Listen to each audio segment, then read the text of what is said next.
मनातले गीत माझ्या तुला कधी कळेल का? मनातले गीत माझ्या. माझ्या मनाचं पाखरू पाखरू हो त्याला कितीक आवरू आवरू आवरू. रे उदासी मना दूर जाऊ कुठे, रे उदासी मना दूर जाऊ कुठे, कुंज गंधात आता सहारा नसे. एखाद्या संगीतकाराची आपली ओळख काय असते, एखादं गाणं असतं किंवा अनेक लोकांकडनं ऐकलेल्या त्यांच्या आठवणी असतात.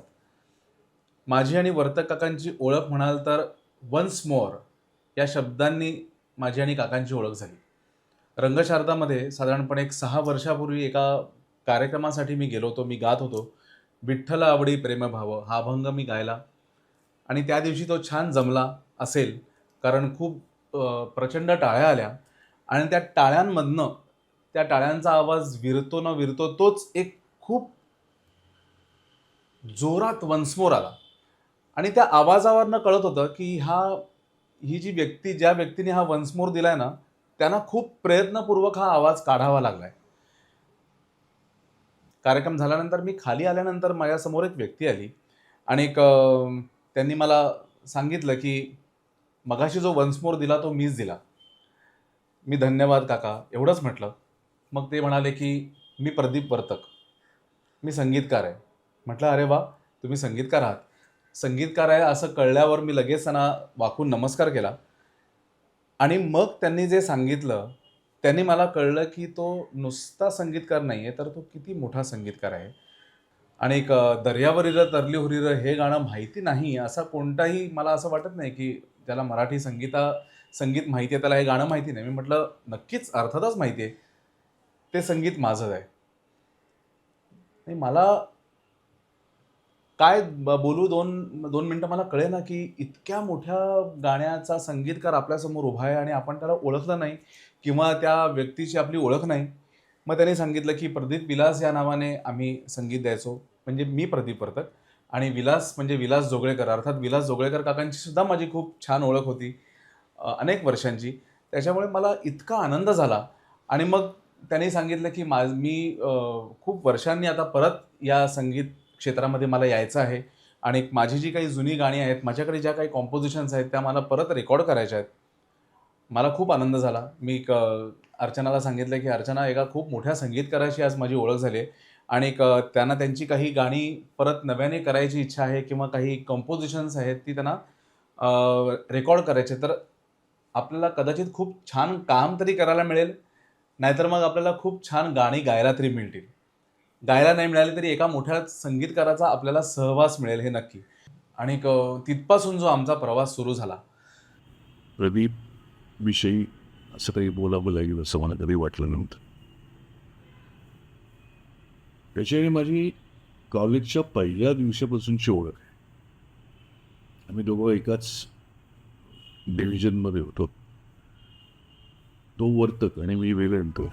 WD सुरुवात होऊ लागली त्यामुळे आमचं रोल नंबरसुद्धा अगदी लागून असं होते. तो संगीताच्या त्याच्या त्याची स्टेज होती ती तेव्हापासून सुरू झालेलीच होती. तो ऑलरेडी एस्टॅब्लिश होता त्याच्या ह्याच्यात आणि त्याची बहीण होती बरोबर. तिच्याबरोबर तो संगीताविषयी खूप काम करत असे. उषा वर्तक विषय.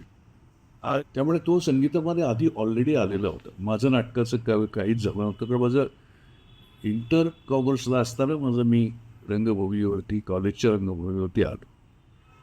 त्यामुळे तेव्हा आमच्या दोघांच्यामध्ये संगीत नाटक वगैरे असं काहीही नव्हतं. पण ओळख होती चांगली. मैत्री झाली. नंतर कॉलेज संपल्यानंतर सुद्धा बऱ्याच वेळा आमचं भेट होत असे कुठल्या तरी कार्यक्रमाच्या संदर्भात वगैरे. आणि स्वतःविषयी फार कमी बोलणार, टॅलेंटेड. आणि अगदी हल्लीपर्यंत त्याचं कुठलंही गाणं आलं की तुम्हाला पाठवायचं आहे, मी गाणं संपूर्णपणे ऐकून त्याला मी हे पण द्यायचो. त्याला मला वाटतं बरेच दिवस तो तब्येत बरी नव्हती, ते तो हे बांधून तब्येत बरी नव्हती तरी इतकी बरी नव्हती असं मला वाटलं. तसं तो गप्पा छान मारायचा.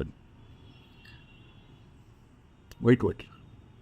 हे खूप खूप जुना, खूप असोसिएशन असं मित्र आज नाही आहे.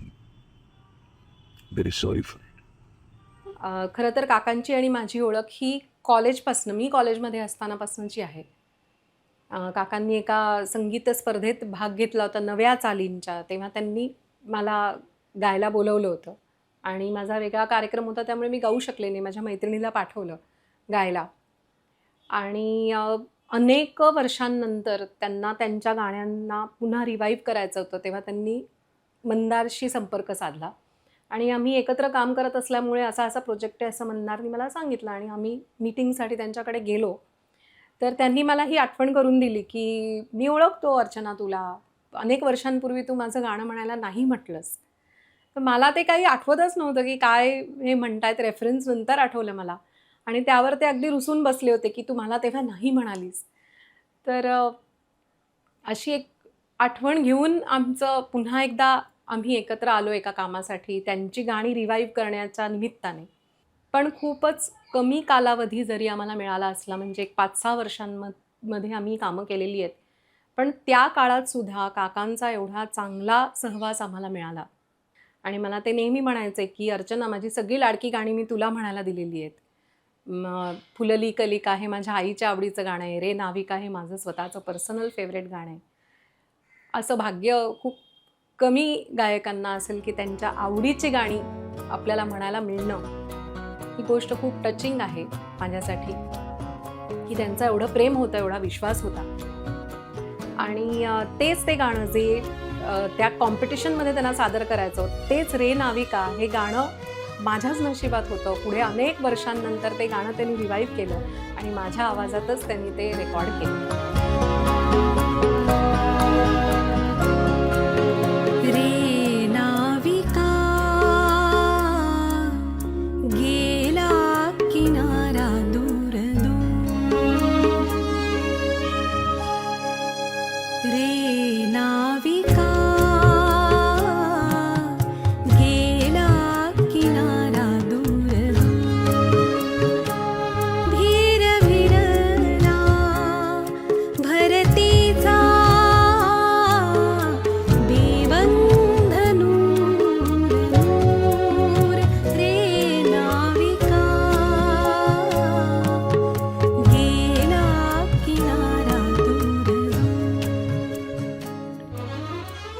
प्रत्येक रेकॉर्डिस्टची एक इच्छा असते की त्याला चांगल्या म्युझिशियन्सबरोबर, चांगल्या म्युझिक डायरेक्टरबरोबर, कलाकारांबरोबर काम करायला मिळावं. आणि प्रदीप काकांच्या बाबतीत मी हेच म्हणेन की त्यांच्यासारख्या म्युझिक डायरेक्टरबरोबर मला काम करायला मिळालं हे मी भाग्यच समजतो. इतकं कमालीचे संगीतकार होते ते आणि इतकं खेळीमेळीचं वातावरण असायचं रेकॉर्डिंगच्या वेळेला. इनफॅक्ट त्यांना इतके सारे हेल्थ इश्यूज होते तरी पण त्यांनी ते कधी जाणवूच दिलं नाही त्यांच्या वागणुकीतून. ते इतके हसरे असायचे, इतकं हसतमुख वातावरण असायचं स्टुडिओमध्ये की त्याच्यामुळे कामही इझी व्हायचं. आणि माझं खूप भाग्य आहे की मी त्यांच्याबरोबर इथे बरीच गाणी रेकॉर्ड केली. तर त्यांच्या या गाण्यांच्या आठवणीमार्फतच ते आमच्याबरोबर कायम राहतील ही मला अपेक्षाच आहे. तर काकांना भावपूर्ण श्रद्धांजली. एक संगीतकार, एक ज्येष्ठ संगीतकार म्हणून जेव्हा मी काकांकडे बघतो तेव्हा अत्यंत सहज, सुंदर चाली आणि एक स्वाती नेहमी म्हणायची की काका, ही तुमची सगळी गाणी अशी फिल्मसाठी केलेली वाटतात. आणि त्यामुळे तुम्ही काकांचं कोणतंही गाणं घ्या, गुणगुणायला इतकं सोपं आहे, इतकं छान आहे काकांची गाणी. त्या फ्रेजेस असतील त्यांच्यावरती खूप काय म्हणतात त्याला, खूप वेगवेगळे विचार असायचे त्यांच्या मनामध्ये की मला ह्यासारखं गाणं करायचं आहे, ह्या प्रकारचं मला गाणं करायचं आहे, की आता आणि नुसती गाणी म्हणजे फक्त संगीत ह्या प्रकारचं हवं असं नाही, त्यांना विषयही वेगवेगळे त्यांना हवे असायचे. म्हणजे त्यांना असं एकदम अचानक एकदा वाटलं होतं की स्वातंत्र्यवीर सावरकरांविषयी आता मला एक गाणं करायचं आहे, किंवा ज्या वेळेला ऑपरेशन सिंदूर झालं त्याच्यानंतर जो आपला स्वातंत्र्य दिन येणार होता 15 ऑगस्टला, तर तेव्हा असं वाटलं की ह्या जवानांसाठी म्हणून किंवा ह्या आपल्या भारत देशाने केलेल्या कामगिरीसाठी म्हणून आपण एक वेगळं गाणं केलं पाहिजे. म्हणजे गाणं केलं पाहिजे म्हणजे काय, की खर्च त्यांना स्वतःलाच करायचा असायचा, पण ती ऊर्जा किंवा हे सगळं संपूर्ण डेडिकेशन त्यांचं ह्या गाण्यांमध्ये, त्या गाण्यांच्या विचारांमध्ये असायचं आणि ते पूर्ण करून घ्यायचे. त्यांची सगळीच गाणी मला असं वाटतं की जी त्यांनी नंतरची काही मेल सॉंग्स केली ती मला गायला मिळाली. इनफॅक्ट माझाच असा आग्रह असायचा की तुम्ही सुरेशजींकडनं एखादं गाणं गाऊन घ्या, किंवा अजित कडकडे हे तुमचे खूप जुने मित्र आहेत, त्यांच्याकडनं तुम्ही गाणं गाऊन घ्या. एक गाणं त्यांनी जीवन का गम नावाचं त्यांनी आम्ही ह्या सीझन 5 मध्ये आम्ही पहिलं गाणं जे रिलीज केलं ते अगदी म्हणजे समोर किशोर कुमार उभा राहावा अशी ती सुरावट होती. आणि त्यांची इच्छा होती की मी ते गाणं गावं, पण म्हटलं की मी तुमच्यासाठी आता गायलोय गाणी बऱ्यापैकी, तर तुमच्या संगीतकार या नावापुढे अनेक वेगवेगळ्या गायकांची नावं पण आली पाहिजेत. आणि त्याच्यामुळे मग आम्ही सजेस्ट केलं की किशोर कुमार यांचं जर गाणं असेल तर मग सुदेश भोसले हे खूप छान नाव आहे किंवा ज्यांना आपण अप्रोच करू शकतो.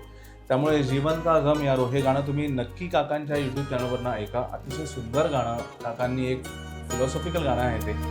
जीवन का गम यारो, जीवन का गम यारो, चाहो तो हम भी सुना दे. जीवन का गम यारो, चाहो तो हम भी सुना दे. जीवन का गम यारो, जीवन का गम यारो. अशी खूप छान गाणी काकांबरोबर करण्याचा योग आला आणि कायम आम्हाला त्यांच्या ह्या प्रोसेसमध्ये ते इन्व्हॉल्व होऊ द्यायचे. इनफॅक्ट त्यांची अशी इच्छा असायची की एकदा पहिल्या सेटिंगपासून ते गाणं एडिट होईपर्यंत आम्ही सतत त्यांच्याबरोबर असलं पाहिजे. म्हणजे असं नाही की हे गाणं आता आम्ही सुदेशजींकडनं गाऊन घ्यायचं आहे, मग भेटूयात आपण रेकॉर्डिंग झाल्यानंतर एकदा ऐकायला एकत्र येऊया, असं नाही. तर ते रेकॉर्डिंगला पण तुम्ही या, सुदेशजींकडे पण तुम्ही या, तिथे रेकॉर्डिंगला पण तुम्ही असा, म्युझिकच्या रेकॉर्डिंगला पण तुम्ही असा, मिक्सिंग होईपर्यंत मी तिथे आहे तर तुम्ही तिथे असला पाहिजेत. हा एक प्रेमळ आग्रह त्यांचा असायचाच. आणि आम्ही शक्यतो, आम्हाला ह्याचा आनंद आहे की आम्ही त्यांना जितका सहवास आम्हाला मिळायला हवा तो आम्ही हट्टाने तर घेतलाच, पण त्यांना सुद्धा जो आम्हाला एक सहवास त्यांना आमचा हवा असायचा तो सुद्धा आम्ही त्यांना दिला. काकांचा स्वभाव हा अतिशय दिलखुलास, मिश्किल होता आणि अनेक गोष्टींमध्ये त्यांना ज्या पटायच्या नाहीत त्याच्यासाठी ते रुसून बसायचे. पण विश्वास एवढा होता माझ्यावर सुद्धा आणि माझ्याहून जास्त मंदारवर, कारण मंदार हा संगीतकार सुद्धा असल्यामुळे त्यांचं स्पेशल कनेक्शन त्याच्याबरोबर होतं. त्याचं ते सगळं ऐकायचे की काय चेंजेस असतील, हरकतींमध्ये बदल असेल किंवा जे सुचवलं जायचं ते सगळं ते अगदी मंदारचं फॉलो करायचे. आणि तशी आम्ही त्यांची गाणी रिवाईव्ह केली. आधी काही व्हिडिओज केले जे त्यांचे प्रचलित व्हिडिओज होते आणि नंतर मग ती गाणी नव्याने अरेंज करून त्यांना ती प्रोसेस इतकी आवडायची की रात्री 2 वाजेपर्यंत ते गाणी शोधत बसायचे, कुठली तरी गाण्यांचे स्वतःच्या चाली आठवत बसायचे आणि मग दुसऱ्या दिवशी फोन करून सांगायचे की आता मला ही चाल आठवलेली, आता आपण हे गाणं करायचं आहे. मग त्यांचे सीझन्स जसजसे आम्ही केले तसतसं त्यांना ती एक ऊर्जा, हाच शब्द आहे त्याच्यासाठी, की त्यांना एवढी ऊर्जा होती हे सगळं करण्याची. आणि गंमत म्हणजे त्यांना एवढे आजार होते, म्हणजे BP, डायबिटीज, हार्ट, सगळे प्रकारचे आजार त्यांना होते, पण त्या सगळ्यामध्ये सुद्धा त्यावर मात करून ते उभे राहायचे. आणि विल पॉवर एवढी सॉलिड होती की रेकॉर्डिंग 11 वाजता आहे तर आम्ही त्यांना सांगायचो काका तुम्ही थोडं लेट या रेकॉर्डिंगला, आधीपासून येऊन बसू नका. पण ते 11ला हजर असायचे आणि मला सांगायचे की अगं माझं हेच हा माहोल मला आवडतो, इथलाच मी आहे, मला संगीत आवडतं, त्यामुळे मी इथेच येणार आणि वेळेतच येणार. आणि पूर्ण दिवस ते बसून राहायचे ऐकत आणि ते सगळं एन्जॉय करायचे. अशा स्वभावाचे काका होते. त्यांचं आता जे लेटेस्ट आम्ही गाणं आत्ता सीझन 5 केला त्यातलं अशा सांजवेळी हे गाणं माझं आणि मंदारचं ड्युएट ते आम्हाला रिलीज करायचं होतं. त्याच्या रेकॉर्डिंगची एक गंमत, की रेकॉर्डिंग चालू असताना माझं व्हॉईस आधी रेकॉर्ड केला आम्ही आणि काही हरकती वगैरे चालला होता विचार, की कुठली हरकत घ्यावी अशा सांजवेळी ह्या शब्दाला. तर माझ्यासाठी म्हणून एक हरकत मंदारने सांगितली, की तू असं घेऊन बघ, छान वाटेल. जसजसं ते गाण्याचा अंतरा येत जातोय तसतसं पण एक एक हरकत घेतलीस तरी चालेल. तर अशा सांजवेळी माझे मन सांग काही सुरते, ही आपली हरकत मी गायले. माझं सगळं रेकॉर्डिंग झालं, मी आत आले. काका आणि मी ऐकतोय. आता मंदारची टर्न होती गायची आणि मंदारनी शेवटच्या अंतर्यात, म्हणजे काही आम्हाला आधी सांगितलेलं नव्हतं आणि स्वतः जाऊन एक वेगळी हरकत शेवटच्या कडव्यात घेतली. अशा सांजवेळी माझे मन सांग काहे झुरते, हे म्हणजे गाण्याच्या चालीत पण नव्हतं. पण ती हरकत ऐकून मी म्हटलं, काकांना हा बघा कसा शहाणा आहे म्हटलं, स्वतःसाठी छान हरकत त्यांनी आपल्याला सांगितलं पण नाही, एंडला एकदम घेतली, डायरेक्ट घेतली. तर ती जी एक क्रिएटिव्ह प्रोसेस होती, ते काका एवढी एन्जॉय करते, ते हसायला लागले, की काय बघ, म्हणजे ही जी चुरस होती गाण्यातली ती त्यांना अतिशय आवडायची आणि त्यांचा विश्वास एवढा होता, की आपल्या गाण्याला संपूर्ण न्याय मिळणार आहे. त्यामुळे ते कुठेही हटकायचं नाहीत आम्हाला, रादर ते ॲक्सेप्ट करायचे. हा स्वभाव फार महत्त्वाचा आहे त्यांच्या या एजला. त्यांच्या या सर्व आजारांसहित ते उभे राहायचे आणि हे एक रिलेव्हंट टू टाईम राहणं, म्हणजे मी मिनिंगफुल आहे, काहीतरी मिनिंगफुल काम मी करतोय. सकाळपासून त्यांचं ते शेअर्स आणि लॉ आणि हे सगळं काम तर चालायचंच, प्लस गाण्यामध्ये जे जे काही त्यांचं इच्छा अपूर्ण राहिल्या होत्या त्या सर्व पूर्ण करण्याची ऊर्जा इतकी इतकी होती त्यांच्यामध्ये, की ते सर्व ते भरभरून, मला अतिशय आनंद आहे की त्यांना ह्या प्रोसेसमध्ये मी त्यांच्याबरोबर होते. त्यामुळे जे काही समाधान आम्ही आमच्या गाण्यातनं त्यांना देऊ शकलो, हीच खरी श्रद्धांजली आहे त्यांच्यासाठी, असं मला वाटतं. काही काही व्यक्तिमत्व आपल्या आयुष्यात आपल्याही नकळत येतात आणि आपल्याला बरंच काही देऊन जातात आणि आपल्याकडून बरंच काही चांगलं काढूनही घेतात आपल्या कलेतून. तसंच काहीसं मला जाणवलं जेव्हा ज्येष्ठ संगीतकार प्रदीप वर्तक यांच्याशी माझी भेट झाली आणि या भेटीला निमित्त ठरला माझा मित्र गायक संगीतकार मंदार आपटे. प्रदीप काकांना काही गीतं लिहून घ्यायची होती आणि त्या निमित्ताने त्यांनी मला फोन केला आणि पहिलं गीत जे मी लिहिलं ते काही कारणाने ध्वनिमुद्रित नाही होऊ शकलं, पण पुढचंच गीत जे आलं ते अतिशय आव्हानात्मक होतं, कारण ते स्वातंत्र्यवीर विनायक दामोदर सावरकर यांच्यावर लिहायचं होतं. काकांची एक खासियत अशी होती की त्यांची ना चाल तयार असायची, त्यामुळे त्यांना चालीवर शब्द लिहून हवे असायचे आणि विषय त्यांचा ठरलेला होता सावरकर. मग या विषयावर वेगळं काय लिहिता येईल हा विचार करत असताना मंदारनी एक खूप छान संकल्पना सांगितली आणि 4 वेगवेगळ्या दृष्टिकोनातून मला विनायक दामोदर सावरकर यांना शब्दातून मांडण्याची एक वेगळी संधी मिळाली.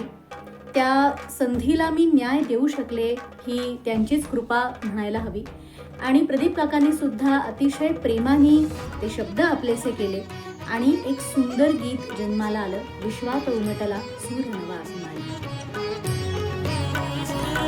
विश्वात उमटला सूर नवा अभिमानी. विश्वात उमटला सूर नवा अभिमानी.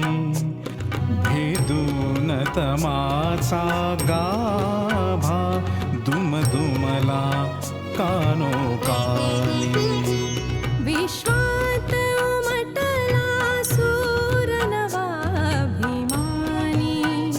भेदून तमाचा गाभा दुमदुमला कानोकानी.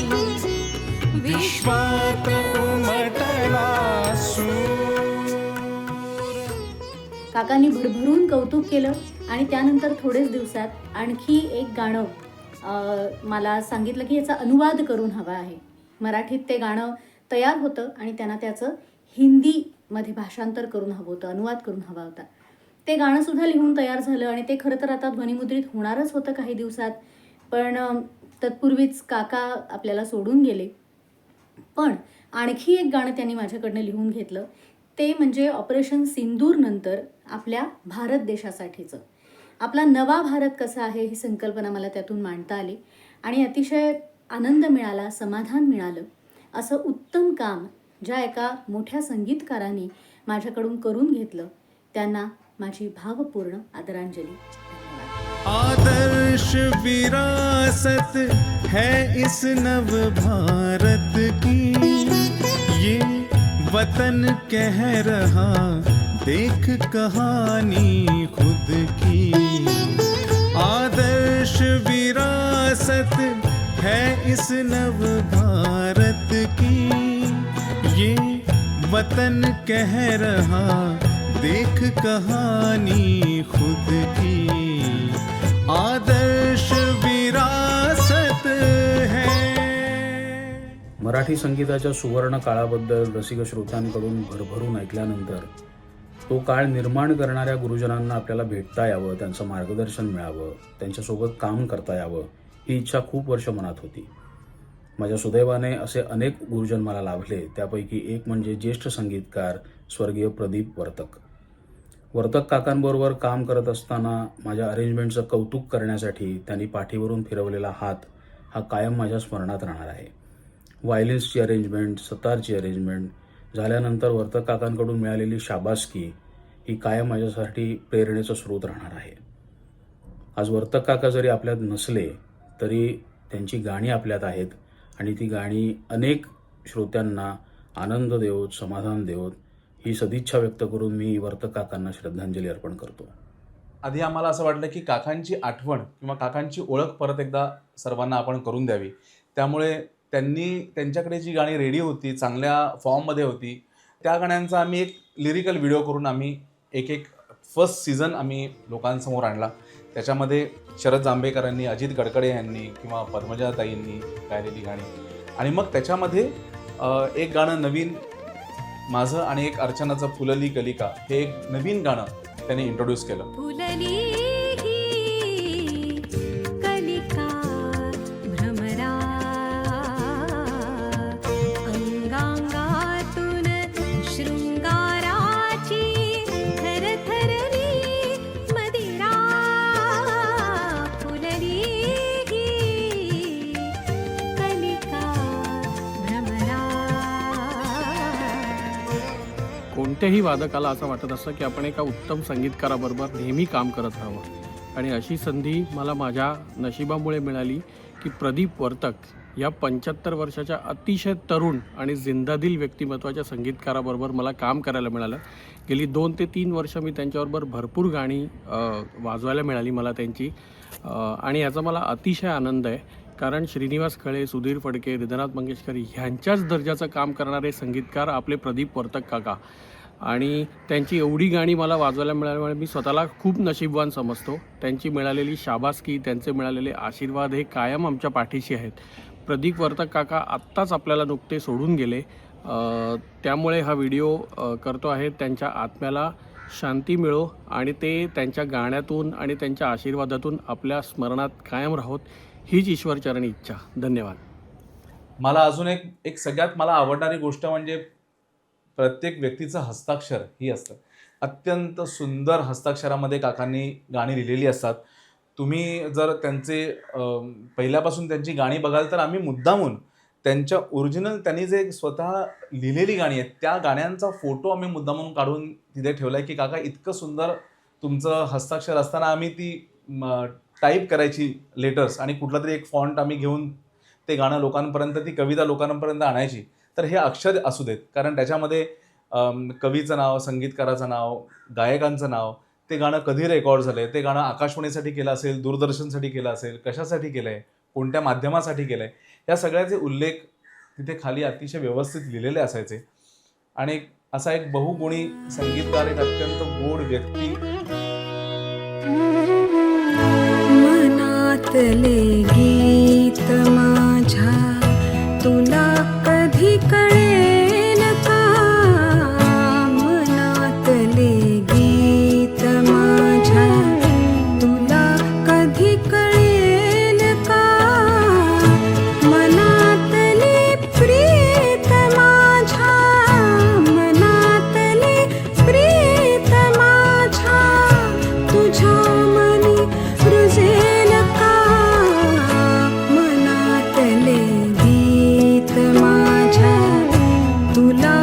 कधी कळेल का मनातले गीत माझ्या. वर्तक काका आणि काकू हे आमच्या आयुष्यातलं अतिशय अविभाज्य सॉंग आहे. आमचं कुटुंबच आहे. खूप अचानक गेले काका. अतिशय वाईट वाटतंय, कारण त्यांच्यातली जी ऊर्जा होती ना ती कायमस्वरूपी होती गाण्याबद्दलची. मला असं वाटतं आयुष्याच्या सुरुवातीच्या काळात त्यांनी गाणं केलं आणि त्यांची ॲस्पिरेशन्स होती की मला गाणं करायचं आहे, पण काही कारणांनी पुढे ते नाही होऊ शकलं. पण आयुष्याच्या शेवटच्या टप्प्यात ते मंदारला भेटले आणि मंदार आणि अर्चना या दोघांनी मिळून त्यांची किती गाणी केली आणि किती आठवणी आहेत त्यांच्याबरोबरच्या. मला फार सहवास नाही घेता आला त्यांचा, कारण माझं क्षेत्र वेगळं आणि काका आता पूर्णपणे गाणं करायचे आणि मंदार आणि अर्चना हे त्यांच्या सहवासात असायचे. पण जेवढा केवढा मला सहवास मिळाला त्या दोघांचा, मला खूप आपुलकी वाटायची त्यांच्याविषयी आणि त्यांनाही होतीच. आणि एवढ्याशा काळामध्ये त्यांनी माझ्यातल्या गाण्याचे पण गुण जाणले आणि त्यांनी माझ्यासाठी गाणं केलं. ही अतिशय मोठी गोष्ट आहे माझ्यासाठी. आणि ही पोचपावती होती त्यांच्या गाण्यावरच्या प्रेमाची, की त्यांनी माझ्यासाठी एक गाणं केलं आणि माझ्यासाठी एक आयुष्यभराची एक आठवण त्यांनी ठेवली माझ्यापाशी. त्यामुळे काका हे आमच्याबरोबर आहेतच. मला नाही वाटत ते गेलेत. त्यांच्या गाण्याच्या रूपात अर्थात त्यांनी खूप गाणी केली असती अजून आणि अतिशय सुंदर केली असती, त्याच्याबद्दल मला खात्री आहे. त्यांचं आम्ही यूट्यूब चॅनल केलं. त्या यूट्यूब चॅनलवरती मग ते नेहमी बघायचे की किती सबस्क्रायबर्स वाढले, की ह्या गाण्याला किती लाईक्स मिळाले, ह्या गाण्याचे व्ह्यूज किती झाले. मग त्यांना खूप कौतुक असायचं. 1000-1500 जरी व्ह्यूज झाले तरी मागच्या गाण्याला आपल्याला 1000च मिळाले, ह्या वेळेला 1500 मिळाले व्ह्यूज. या सगळ्यामध्ये ते खूप इन्व्हॉल्व्ह व्हायला लागले. हळूहळू आम्ही असे ते सीझन्स 1, 2, 3, 4 आम्हालाच लक्षात आलं नाही की आम्ही इतकी गाणी त्यांच्याबरोबर केली. म्हणजे प्रत्येक सीझनमध्ये 5 गाणी असतील तरी आम्ही जवळपास 6 वर्षामध्ये नवीन अशी त्यांच्याबरोबर 20 ते 25 गाणी केली. एका वर्षापूर्वी आम्ही आषाढीच्या निमित्ताने एक गाणं केलं आणि त्या गाण्याला जवळपास 74 लाख लाईक्स मिळाले. आणि मला असं वाटतं की आज काका नाही आहेत, पण काकांना मी माझ्याकडनं काय देऊ शकलो असू तर हा एक त्यांना आनंद, की जसं मी सांगितलं की ते आम्ही लाईक्स बघत बसायचो, तेव्हा अगदी पहिले 5000 झाल्यानंतरच आम्हाला आनंद आला की अरे पहिले आत्तापर्यंत एवढे कधी लाईक्स नव्हते, तर 5000 झाले. मग 5, 10, 15, 20 असे प्रत्येक स्टेजेसला काका आम्हाला मेसेज करायचे की अरे 20,000 झाले, आता 50,000 झाले, आता 1 लाख झाले. असं करत करत 74 लाख लाईक्स एका गाण्याला, ऑर्गॅनिक लाईक्स. मला आनंद व्हायचा की काका इतक्या मेहनतीने ह्या सगळ्या गोष्टी करतात आणि त्यांना ह्या प्रमाणात का होईना किंवा ह्या प्रकारे का होईना त्यांना त्यांचं गाणं लोकांपर्यंत पोचतं ह्याचा आनंद होतो. तुझ विण सारे सांग कसे रे, तुझ विण सारे सांग कसे रे, साहू कसे ना मजला ठावे, साहू कसे ना मजला ठावे, चराचरातून दुःख सकल हे, चराचरातून दुःख सकल हे, निघून सारे जावे, निघून सारे जावे, निघून सारे जावे. विठ्ठला माया बापा. नमस्कार, मी अनिकेत दामणे. मी वर्तक काकांबरोबर संगीत संयोजक म्हणून गेले 4-1 वर्ष काम केलेलं आहे.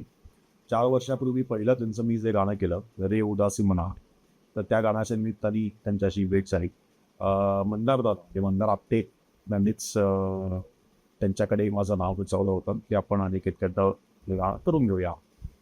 सो तेव्हा आमची आधी अर्थात काही ओळख नव्हतीच, पण त्या गाण्यानिमित्ताने ओळख झाली आणि तेव्हापासून तितका छान बॉन्ड काकांबरोबर झाला होता की अगदी कुठल्याही त्याच्या पुढे गाण्याच्या सिटिंगला अगदी ते आवर्जून घरी बोलवायचे की अशी अशी आपण गाणी करतोय, सो तू घरी आहे, मी तुला ऐकवतो, तुला काय लिहायचं ते लिहून घे आणि जेवून जा असं. सो आम्ही त्यांच्या घरी भेटायचो आणि आवर्जून आम्हाला जेवायला बोलवायचे. सो त्यांना ते खूप असं आवडायचं की आम्ही सगळेजण त्यांच्या घरी आलो आहे, गाण्याचं सिटिंग चालू आहे, त्याच्यानंतर मग जेवण, मग परत थोड्या वेळाने चहा, मग परत गाडी, हे सगळं आमचं दिवसभराचा कार्यक्रम त्यांच्या घरी गेलो असायचा. सो आत्तापर्यंत मी साधारण 12-1 गाणी त्यांच्याबरोबर केलेली आहेत 4 वर्षात. आणि अर्थात अजून जे बरीच गाणी करायची होती, त्यांनाही करायची होती, मलाही करायची होती त्यांच्याबरोबर, पण ते अर्थातच आता शक्य नाही आहे. आणि मला अजूनही खरं वाटत नाही आहे की ते आपल्यात नाही आहेत. तर त्यांना मनापासून आदरांजली दिली, श्रद्धांजली सगळ्यांचीच. सो आम्ही फक्त म्युझिकल आदरांजली त्यांना देऊ शकतो. त्यांनी इतकी छान गाणी केली आहेत, इतकी मेलोडियस गाणी केली आहेत. सो अजून काही खरं तर सुचत नाही आहे बोलायला. आणि काकांना मी खरंच खूप मिस करेन कायम. येतो कधी मी त्यांच्याकडे गेलो, मी आणि अर्चना आम्ही त्यांच्याकडे गेलो की वा मंदाराज, काय एकदम वेगळा छान शर्ट घालून आलायस. मी म्हटलं हो नेहमीचा रेग्युलर शर्ट आहे म्हटला, पण त्यांना त्याच्यामध्ये सुद्धा काहीतरी नवीन वाटायचं आणि त्याचंही त्यांना खूप कौतुक वाटायचं. दरवेळेला आमच्या कार्यक्रमाला येऊन पूर्ण कार्यक्रम बसायचे. कितीही त्यांना त्रास असला, आजार असला तरी त्यांना यायचं असायचं आमच्या कार्यक्रमाला.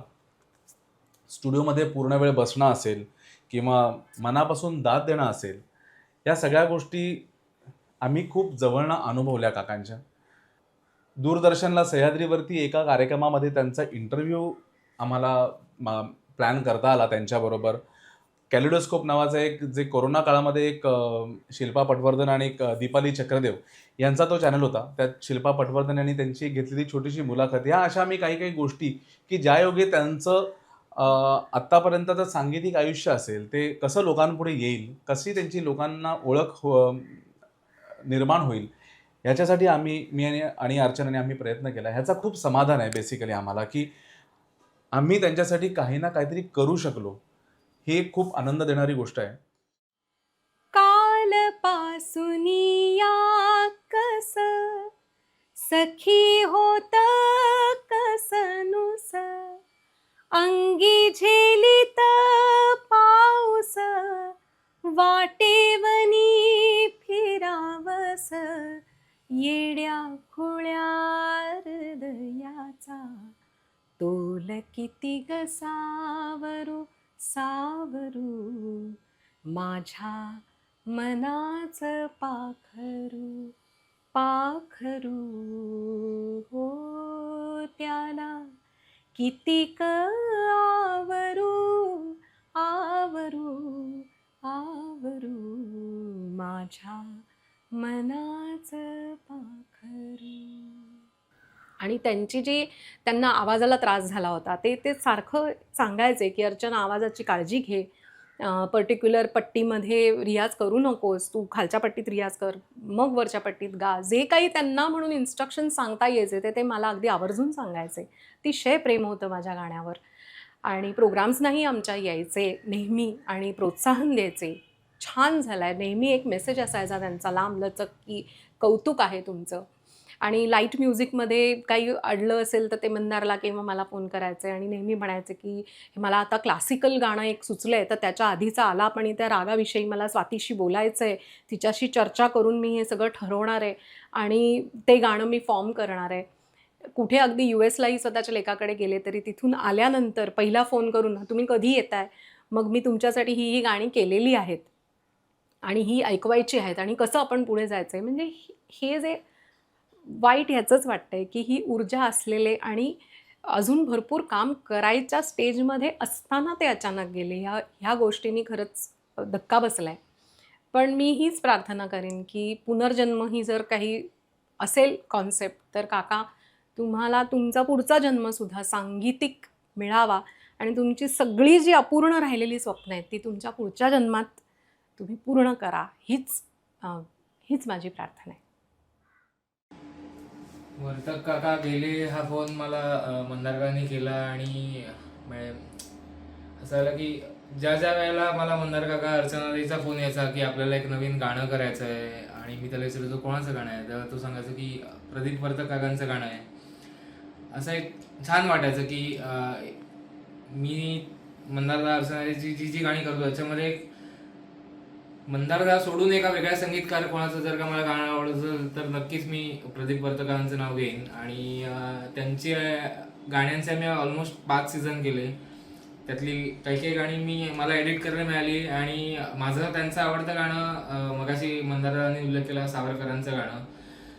आणि काही काही अशी पण गाणी त्याच्यात होती की जी मला एडिट करायला नाही मिळाली, जी बाकीच्या कोणी एडिट केली. तर त्याच्यापैकी मला सगळ्यात आवडतं गाणं अर्चनाताईंनी गायलेलं रे नाविका. आणि ते आता नाही आहेत आपल्यात, पण त्यांची गाणी नक्कीच माझ्याबरोबर आयुष्यभर राहतील आणि नक्कीच ती मी ऐकत राहीन. थँक्यू.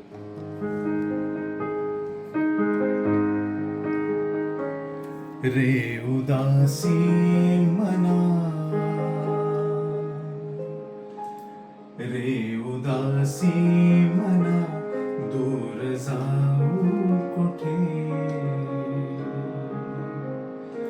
रे उदासी मना, दूर जाऊ कुठे.